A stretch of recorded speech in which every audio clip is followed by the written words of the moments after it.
Good morning student. ਸਾਡਾ ਅੱਜ ਦਾ topic ਹੈ ਡਰਾਫਟਿੰਗ ਕਮੇਟੀ ਦੇ ਦੁਆਰਾ ਸੰਵਿਧਾਨ ਦੇ ਸੋਧੇ ਖਰੜੇ ਸੰਬੰਧੀ ਮੁੜ ਵਿਚਾਰ। ਸੰਵਿਧਾਨ ਦਾ ਥਰਡ ਡਰਾਫਟ ਜੋ 3 ਨਵੰਬਰ 1949 ਨੂੰ ਸੰਵਿਧਾਨ ਸਭਾ ਦੇ ਵਿੱਚ ਪੇਸ਼ ਕੀਤਾ ਗਿਆ ਸੀ। ਇਸ ਦੇ ਵਿੱਚ ਕਈ ਨਵੀਆਂ ਸੋਧਾਂ ਨੇ ਜੋ ਪੇਸ਼ ਕੀਤੀਆਂ ਸੀ। 19 ਨਵੰਬਰ 1949 ਨੂੰ ਇਸ ਦੀ ਥਰਡ ਰੀਡਿੰਗ ਆਰੰਭ ਹੋਈ ਸੀ ਜੋ 25 ਨਵੰਬਰ ਤੱਕ ਜਾਰੀ ਰਹੀ ਸੀ। ਇਸ ਦੇ ਵਿੱਚ ਬਾਅਦ ਦੇ ਵਿੱਚ ਸੰਵਿਧਾਨ ਨੂੰ 26 ਨਵੰਬਰ 1949 ਨੂੰ ਅੰਤਿਮ ਰੂਪ ਦੇ ਵਿੱਚ ਸੰਵਿਧਾਨ ਸਭਾ ਨੇ ਭਾਰਤ ਦੇ ਲਈ ਸਵੀਕਾਰ ਕਰ ਲਿਆ ਸੀ। ਇਸ ਦੇ ਵਿੱਚ 395 ਅਨੁਛੇਦ ਸੀ ਅਤੇ 8 ਅਨੁਸੂਚੀਆਂ ਸ਼ਾਮਲ ਕੀਤੀਆਂ ਗਈਆਂ ਸੀ। ਇਸ ਨੂੰ ਬਣਨ ਦੇ ਲਈ ਕਾਫੀ ਜ਼ਿਆਦਾ ਲੰਮਾ ਟਾਈਮ ਲੱਗਿਆ। ਇਸ ਦੇ ਲਈ 2 ਈਅਰ 11 ਮੰਥ ਅਤੇ 18 ਡੇਜ਼ ਦਾ ਟਾਈਮ ਪੀਰੀਅਡ ਲੱਗਿਆ ਸੀ। ਇਸ ਤਰ੍ਹਾਂ ਇਸ ਦੇ ਲਈ ਕਾਫੀ ਜ਼ਿਆਦਾ ਧਨ ਹੈ ਜੋ ਖਰਚ ਹੋਇਆ ਸੀ। ਪਰ ਇਸ ਦੇ ਸੰਬੰਧੀ ਸੰਵਿਧਾਨ ਗ੍ਰਹਿਣ ਕਰਨ ਦੇ ਨਾਲ ਹੀ ਅਸੀਂ ਭਾਰਤ ਦੇ ਵਿੱਚ ਰਾਜਨੀਤਿਕ ਲੋਕਤੰਤਰ ਦੀ ਪ੍ਰਾਪਤੀ ਤਾਂ ਕਰ ਲਈ ਸੀ, ਪਰ ਇਸ ਦੇ ਸੰਬੰਧੀ ਡਾਕਟਰ ਅੰਬੇਦਕਰ ਨੇ ਚੇਤਾਵਨੀ ਦਿੱਤੀ ਸੀ ਅਤੇ ਕਿਹਾ ਸੀ ਕਿ ਰਾਜਨੀਤਿਕ ਲੋਕਤੰਤਰ ਕਾਇਮ ਨਹੀਂ ਰਹਿ ਸਕਦਾ ਜਦੋਂ ਤੱਕ ਇਸ ਦਾ ਆਧਾਰ ਹੈ ਜੋ ਸਮਾਜਿਕ ਲੋਕਤੰਤਰ ਨਾ ਹੋਵੇ। ਸੰਵਿਧਾਨ ਸਭਾ ਦਾ ਅੰਤਿਮ ਸਮਾਗਮ। ਰਾਸ਼ਟਰੀ ਗੀਤ ਨੂੰ ਅਪਣਾਉਣਾ ਫਸਟ ਪੁਆਇੰਟ ਹੈ। ਸੰਵਿਧਾਨ ਸਭਾ ਦਾ ਅੰਤਿਮ ਸਮਾਗਮ ਹੈ ਜੋ 24 ਜਨਵਰੀ 1950 ਨੂੰ ਹੋਇਆ ਸੀ। ਉਸ ਦਿਨ ਕੁਝ ਮਹਾਨ ਇਤਿਹਾਸਿਕ ਨਿਰਣੇ ਸੰਵਿਧਾਨ ਸਭਾ ਨੇ ਪ੍ਰਵਾਨ ਕੀਤੇ ਸੀ। ਇਸ ਦੇ ਵਿੱਚ ਰਾਸ਼ਟਰੀ ਗਾਇਨ ਨੂੰ ਵੀ ਪ੍ਰਵਾਨ ਕੀਤਾ ਗਿਆ ਸੀ। ਇਸ ਦੇ ਸੰਬੰਧੀ ਕੁਝ ਵਾਦ ਵਿਵਾਦ ਹੋਏ। ਇਸੇ ਕਾਰਨ ਸੰਵਿਧਾਨ ਸਭਾ ਦੀ ਕਿਸੇ ਬੈਠਕ ਦੇ ਵਿੱਚ ਰਾਸ਼ਟਰੀ ਗੀਤ ਨੂੰ ਅਪਣਾਉਣ ਦੇ ਸੰਬੰਧੀ ਵਿਚਾਰ ਵਟਾਂਦਰਾ ਨਹੀਂ ਕੀਤਾ ਗਿਆ ਸੀ। ਸਗੋਂ ਸੰਵਿਧਾਨ ਸਭਾ ਨੇ ਇਹ ਸ਼ਕਤੀ ਹੈ ਜੋ ਡਾਕਟਰ ਰਾਜਿੰਦਰ ਪ੍ਰਸਾਦ ਨੂੰ ਦੇ ਦਿੱਤੀ ਸੀ ਅਤੇ ਉਹ ਆਪਣੀ ਆਤਮਾ ਦੀ ਆਵਾਜ਼ ਦੇ ਅਨੁਸਾਰ ਹੀ ਰਾਸ਼ਟਰੀ ਗੀਤ ਸੰਬੰਧੀ ਅੰਤਿਮ ਨਿਰਣਾ ਕਰ ਸਕਦੇ ਸੀ। ਬੰਦੇ ਮਾਤਰਮ ਅਤੇ ਜਨ ਗਣ ਮਨ ਦੋ ਗੀਤਾਂ ਨੂੰ ਮੁੱਖ ਤੌਰ 'ਤੇ ਵਾਦ-ਵਿਵਾਦ ਸੀ। ਇਸੇ ਤਰ੍ਹਾਂ ਹੀ ਸਾਰੇ ਜਹਾਨ ਸੇ ਅੱਛਾ ਹਿੰਦੁਸਤਾਨ ਹਮਾਰਾ ਦੇ ਪੱਖ ਵਿੱਚ ਵੀ ਸੀ, ਪਰ ਇਸ ਦੇ ਗੀਤ ਦੇ ਜੋ ਰਚਨਾਹਾਰ ਸੀ ਉਹ ਸੰਪਰਦਾਇ ਆਧਾਰ 'ਤੇ ਪਾਕਿਸਤਾਨ ਦਾ ਸਮਰਥਨ ਕਰਨ ਵਾਲਾ ਡਾਕਟਰ ਇਕਬਾਲ ਸੀ। ਰਾਸ਼ਟਰੀ ਹਿੱਤਾਂ ਨੂੰ ਮੁੱਖ ਰੱਖਦੇ ਹੀ ਇਸ ਦੇ ਵਿੱਚ ਕੋਈ ਵਾਦ ਵਿਵਾਦ ਨਹੀਂ ਹੋਇਆ ਅਤੇ ਇਸ ਤਰ੍ਹਾਂ 24 ਜਨਵਰੀ 1950 ਨੂੰ ਇਹ ਘੋਸ਼ਣਾ ਕੀਤੀ ਗਈ ਕਿ ਜਨ ਗਣ ਮਨ ਦੇ ਨਾਮ 'ਤੇ ਗਾਇਆ ਜਾਣ ਵਾਲਾ ਗੀਤ ਅਤੇ ਉਸ ਦਾ ਸੰਗੀਤ ਭਾਰਤ ਦਾ ਰਾਸ਼ਟਰੀ ਗਾਇਨ ਹੋਵੇਗਾ ਅਤੇ ਲੋੜ ਅਨੁਸਾਰ ਭਾਰਤ ਸਰਕਾਰ ਹੈ ਜੋ ਇਸ ਨੂੰ ਪਰਿਵਰਤਨ ਕਰਨ ਦੀ ਸ਼ਕਤੀ ਰੱਖਦੀ ਹੈ। ਡਾਕਟਰ ਰਾਜਿੰਦਰ ਪ੍ਰਸਾਦ ਨੇ ਇਹ ਵੀ ਘੋਸ਼ਣਾ ਕੀਤੀ ਸੀ ਕਿ ਸੁਤੰਤਰ ਅੰਦੋਲਨ ਦੇ ਵਿੱਚ ਬੰਦੇ ਮਾਤਰਮ ਨਾਮੀ ਗੀਤ ਨੇ ਵੀ ਬਹੁਤ ਹੀ ਜ਼ਿਆਦਾ ਮਹੱਤਵਪੂਰਨ ਭੂਮਿਕਾ ਨਿਭਾਈ ਹੋਈ ਹੈ। ਇਸੇ ਤਰ੍ਹਾਂ ਡਾਕਟਰ ਪ੍ਰਸਾਦ ਨੇ ਇਹ ਵੀ ਕਿਹਾ ਸੀ ਕਿ ਬੰਦੇ ਮਾਤਰਮ ਵਾਲਾ ਗੀਤ ਵੀ ਜਨ ਗਣ ਮਨ ਦੇ ਬਰਾਬਰ ਦਾ ਰਾਸ਼ਟਰੀ ਗੀਤ ਹੈ, ਭਾਵ ਹਿੱਸਾ ਰੱਖਦਾ ਹੈ। ਉਸ ਗੀਤ ਨੂੰ ਵੀ ਰਾਸ਼ਟਰ ਦਾ ਉਹ ਵੀ ਸਨਮਾਨ ਪ੍ਰਾਪਤ ਹੈ ਜੋ ਕਿ ਜਨ ਗਣ ਮਨ ਦੇ ਗੀਤ ਨੂੰ ਦਿੱਤਾ ਜਾਊਗਾ। ਭਾਰਤ ਦੇ ਪਹਿਲੇ ਰਾਸ਼ਟਰਪਤੀ ਦੀ ਸੰਵਿਧਾਨ ਸਭਾ ਦੇ ਦੁਆਰਾ ਚੋਣ। ਅੰਤਿਮ ਸਮਾਗਮ ਵਾਲੇ ਦਿਨ ਸੰਵਿਧਾਨ ਸਭਾ ਨੇ ਡਾਕਟਰ ਰਾਜਿੰਦਰ ਪ੍ਰਸਾਦ ਨੂੰ ਭਾਰਤ ਦਾ ਪਹਿਲਾ ਪ੍ਰੈਜ਼ੀਡੈਂਟ ਚੁਣਿਆ ਸੀ। ਉਹਨਾਂ ਤੋਂ ਪਹਿਲਾਂ ਸ਼੍ਰੀ ਰਾਜਗੋਪਾਲਾਚਾਰੀਆ ਭਾਰਤ ਦੇ ਗਵਰਨਰ ਜਨਰਲ ਸਨ। ਇਸ ਤੋਂ ਪਹਿਲਾਂ ਸੰਵਿਧਾਨ ਸਭਾ ਸੀ ਜੋ ਸੁਤੰਤਰ ਭਾਰਤ ਦੇ ਲਈ ਦੋ ਤਰ੍ਹਾਂ ਦੇ ਕੰਮ ਕਰ ਰਹੀ ਸੀ। ਇੱਕ ਤਾਂ ਸੁਤੰਤਰ ਭਾਰਤ ਦੇ ਸੰਵਿਧਾਨ ਦਾ ਨਿਰਮਾਣ ਕਰਨ ਵਾਲੀ ਅਤੇ ਦੂਜਾ ਉਹ ਆਰਜੀ ਸੰਸਦ ਦੇ ਤੌਰ 'ਤੇ ਵੀ ਆਪਣਾ ਕੰਮ ਕਰ ਰਹੀ ਸੀ। ਨੈਕਸਟ ਹੈ ਸੰਵਿਧਾਨ ਸਭਾ ਦੇ ਮੈਂਬਰਾਂ ਦੁਆਰਾ ਪ੍ਰਮਾਣਿਤ ਸੰਵਿਧਾਨ ਦੀਆਂ 3 ਨਕਲਾਂ ਉੱਪਰ ਦਸਤਖਤ। ਸੰਵਿਧਾਨ ਸਭਾ ਦੇ ਅੰਤਿਮ ਸਮਾਗਮ ਵਾਲੇ ਦਿਨ ਮੈਂਬਰਾਂ ਨੇ ਸੰਵਿਧਾਨ ਦੀਆਂ 3 ਜਿਲਦਾਂ ਦੇ ਉੱਪਰ ਆਪਣੇ ਸਾਈਨ ਕੀਤੇ ਸੀ। ਇਹਨਾਂ 3 ਜਿਲਦਾਂ ਦੇ ਵਿੱਚੋਂ ਇੱਕ ਸੀ ਜਿਸ ਦੇ ਵਿੱਚ ਅੰਗਰੇਜ਼ੀ ਭਾਸ਼ਾ ਵਿੱਚ ਸੀ, ਦੂਜੀ ਸੀ ਜੋ ਹੱਥ ਲਿਖਤ ਸੀ ਅਤੇ ਇਹਨਾਂ ਦੇ ਉੱਪਰ ਤੀਜੀ ਸੀ ਜੋ ਉਹ ਲਿਖਤ ਅੰਗਰੇਜ਼ੀ ਭਾਸ਼ਾ ਦੇ ਵਿੱਚ ਸੀ।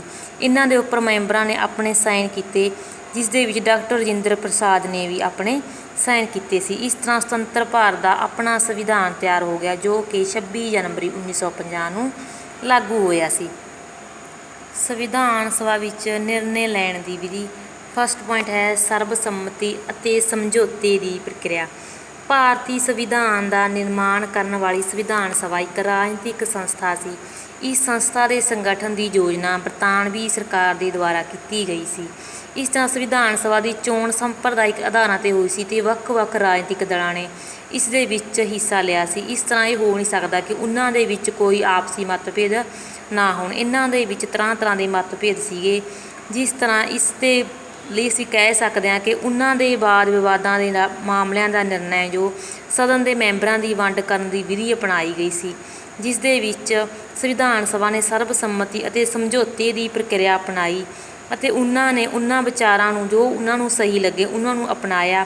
ਪ੍ਰਤੱਖ ਜਾਂ ਪ੍ਰਤੱਖ ਰੂਪ ਦੇ ਵਿੱਚ ਸੰਵਿਧਾਨ ਦੇ ਵਿੱਚ ਸ਼ਾਮਲ ਕਰਨ ਦੀ ਉਹਨਾਂ ਨੇ ਪੂਰੀ ਕੋਸ਼ਿਸ਼ ਕੀਤੀ। ਇਸ ਤਰ੍ਹਾਂ ਸਰਬ ਸਹਿਮਤੀ ਅਤੇ ਸਮਝੌਤੇ ਦੀ ਪ੍ਰਕਿਰਿਆ ਦੇ ਦੁਆਰਾ ਹੀ ਭਾਰਤੀ ਸੰਵਿਧਾਨ ਹੈ ਜੋ ਅੰਤਿਮ ਬੈਠਕ ਦੇ ਵਿੱਚ ਸਰਬਸੰਮਤੀ ਦੇ ਨਾਲ ਪ੍ਰਵਾਨ ਹੋਇਆ ਸੀ। ਨੈਕਸਟ ਹੈ ਮੌਲਿਕ ਸਿਧਾਂਤਾਂ ਸੰਬੰਧੀ ਸਰਬ ਸਹਿਮਤੀ।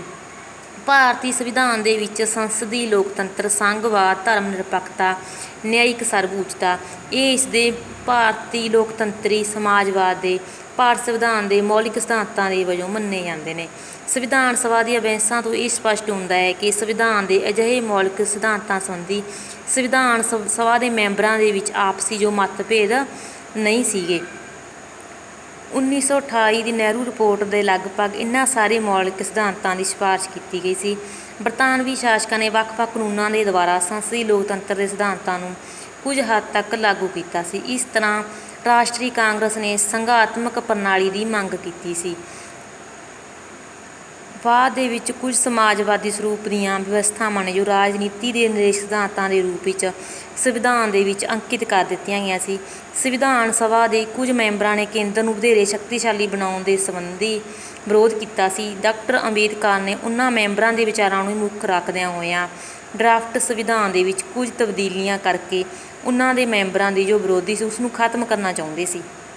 ਸਰਬ ਸਹਿਮਤੀ ਦੇ ਜਾਂ ਸਮਝੌਤੇ ਦੇ ਸਿਧਾਂਤ ਦੇ ਰਾਹੀਂ ਹੀ ਵੱਖ-ਵੱਖ ਵਰਗਾਂ ਦੇ ਵਿਚਾਰਾਂ ਨੂੰ ਸੁਮੇਲਤਾ ਕਾਇਮ ਕੀਤੀ ਜਾ ਸਕਦੀ ਅਤੇ ਉਹਨਾਂ ਦੀ ਸਰਬ ਸਹਿਮਤੀ ਨਾਲ ਹੀ ਸੰਵਿਧਾਨਕ ਵਿਵਸਥਾਵਾਂ ਨੇ ਜੋ ਸੰਵਿਧਾਨ ਦੇ ਵਿੱਚ ਸ਼ਾਮਲ ਕੀਤੀਆਂ ਜਾ ਸਕਦੀਆਂ ਸੀ। ਗੰਭੀਰ ਵਿਵਾਦ ਵਾਲੇ ਵਿਸ਼ੇ ਕੀ ਸੀ? ਭਾਸ਼ਾ ਦੇ ਆਧਾਰ 'ਤੇ ਵੀ ਵਿਵਾਦ ਆਰੰਭ ਹੋ ਗਏ ਸੀ ਕਿਉਂਕਿ ਮੰਨਿਆ ਜਾਂਦਾ ਸੀ ਕਿ ਸਰਕਾਰੀ ਭਾਸ਼ਾ ਅਪਣਾਉਣ ਸੰਬੰਧੀ ਵੀ ਉਹਨਾਂ ਦੇ ਵਿੱਚ ਕਾਫੀ ਜ਼ਿਆਦਾ ਮਤਭੇਦ ਸੀਗੇ। ਸੰਵਿਧਾਨ ਸਭਾ ਦੇ ਕੁਝ ਮੈਂਬਰ ਮੰਨਦੇ ਸੀ ਕਿ ਹਿੰਦੀ ਨੂੰ ਦੇਵਨਾਗਰੀ ਲਿਪੀ ਵਿੱਚ ਅਤੇ ਰਾਸ਼ਟਰੀ ਭਾਸ਼ਾ ਘੋਸ਼ਿਤ ਕਰਨ ਦੇ ਪੱਖ ਵਿੱਚ ਸੀਗੇ, ਪਰ ਦੂਜੇ ਹਿੰਦੀ ਨੂੰ ਰਾਸ਼ਟਰੀ ਭਾਸ਼ਾ ਦਾ ਦਰਜਾ ਦੇਣਾ ਨਹੀਂ ਚਾਹੁੰਦੇ ਸੀ। ਇਸ ਤਰ੍ਹਾਂ ਇਹਨਾਂ ਦੇ ਮੈਂਬਰਾਂ ਦੀ ਗਿਣਤੀ ਸੀ ਜੋ ਬਰਾਬਰ ਸੀ। ਅੰਤ ਦੇ ਵਿੱਚ ਇਸ ਮਾਮਲੇ ਦੇ ਵਿੱਚ ਸਮਝੌਤੇ ਦੇ ਸਿਧਾਂਤ ਦੇ ਦੁਆਰਾ ਹੀ ਹੱਲ ਕੀਤਾ ਗਿਆ। ਬਾਅਦ ਵਿਵਾਦ ਨੂੰ ਦੂਰ ਕਰਨ ਦੇ ਲਈ ਇਹ ਫੈਸਲਾ ਕੀਤਾ ਕਿ ਹਿੰਦੀ ਨੂੰ ਦੇਵਨਾਗਰੀ ਲਿਪੀ ਦੇ ਵਿੱਚ ਕੇਂਦਰ ਦੀ ਸਰਕਾਰੀ ਭਾਸ਼ਾ ਦਾ ਦਰਜਾ ਅਤੇ ਇਸੇ ਤਰ੍ਹਾਂ ਹੀ ਹਿੰਦੀ ਨੂੰ ਰਾਸ਼ਟਰੀ ਭਾਸ਼ਾ ਘੋਸ਼ਿਤ ਕਰਨ ਦੀ ਬਜਾਏ ਉਸ ਨੂੰ ਕੇਂਦਰ ਸਰਕਾਰ ਦੀ ਸਰਕਾਰੀ ਭਾਸ਼ਾ ਹੈ ਜੋ ਘੋਸ਼ਿਤ ਕੀਤਾ ਗਿਆ ਸੀ। ਘੱਟ ਗਿਣਤੀਆਂ ਨੂੰ ਸੰਤੁਸ਼ਟ ਕਰਨ ਦਾ ਮੰਤਵ। ਸੁਤੰਤਰਤਾ ਤੋਂ ਪਹਿਲਾਂ ਕਾਂਗਰਸ ਨੇ ਘੱਟ ਗਿਣਤੀਆਂ ਨੂੰ ਉਹਨਾਂ ਦੇ ਰਾਖਵੇਂ ਕਰਨ ਦੀ ਗੱਲ ਕੀਤੀ ਸੀ, ਪਰ ਬਾਅਦ ਦੇ ਵਿੱਚ ਉਹਨਾਂ ਦੇ ਵਿੱਚ ਆਪਸ ਦੇ ਵਿੱਚ ਮਤਭੇਦ ਹੋ ਗਿਆ, ਜਿਸ ਕਾਰਨ ਘੱਟ ਗਿਣਤੀਆਂ ਨੂੰ ਸੰਤੁਸ਼ਟ ਕਰਨ ਦੇ ਲਈ ਸੰਵਿਧਾਨ ਦੇ ਵਿੱਚ ਇਹ ਵਿਵਸਥਾ ਕੀਤੀ ਗਈ ਕਿ ਸਾਰੀਆਂ ਘੱਟ ਗਿਣਤੀਆਂ ਨੂੰ ਆਪਣੀ ਇੱਛਾ ਦੇ ਅਨੁਸਾਰ ਵਿੱਦਿਅਕ ਸੰਸਥਾਵਾਂ ਨੇ ਜੋ ਬਣਾ ਸਕਦੇ ਨੇ ਅਤੇ ਉਹਨਾਂ ਦਾ ਪ੍ਰਬੰਧ ਹੈ ਜੋ ਚਲਾਉਣ ਦਾ ਅਧਿਕਾਰ ਹੈ। ਇਸ ਦੇ ਸੰਬੰਧੀ ਸਰਕਾਰ ਹੈ ਜੋ ਉਹਨਾਂ ਨੂੰ ਸਹਾਇਤਾ ਕਰਨ ਦੇ ਸੰਬੰਧੀ ਕੋਈ ਵੀ ਵਿਤਕਰਾ ਨਹੀਂ ਕਰੂਗੀ ਕਿ ਉਹ ਸੰਸਥਾ ਭਾਸ਼ਾ ਜਾਂ ਧਰਮ ਦੇ ਆਧਾਰਿਤ ਕਿਸੇ ਵਿਸ਼ੇਸ਼ ਘੱਟ ਗਿਣਤੀ ਦੇ ਦੁਆਰਾ ਚਲਾਈ ਗਈ ਹੈ। ਇਸੇ ਤਰ੍ਹਾਂ ਹੀ ਰਾਸ਼ਟਰੀ ਏਕਤਾ ਦੀ ਠੀਕ ਨਾ ਸਮਝਦੇ ਹੋਏ ਇਸ ਦੇ ਵਿੱਚ ਰਾਖਵੇਂ ਕਰਨ ਦੀ ਗੱਲ ਨਹੀਂ ਕੀਤੀ ਗਈ ਸੀ ਕਿਉਂਕਿ ਇਸ ਨਾਲ ਦੇਸ਼ ਦੀ ਏਕਤਾ ਨੂੰ ਖਤਰਾ ਹੋ ਸਕਦਾ ਸੀ। ਇਸ ਤਰ੍ਹਾਂ ਦੀਆਂ ਵਾਦ-ਵਿਵਾਦ ਵਾਲੀਆਂ ਦੂਸਰੀਆਂ ਸਮੱਸਿਆਵਾਂ ਨੂੰ ਸਰਬ ਸਹਿਮਤੀ ਦੇ ਨਾਲ ਹੀ ਹੱਲ ਕੀਤਾ ਗਿਆ ਸੀ। Thank you.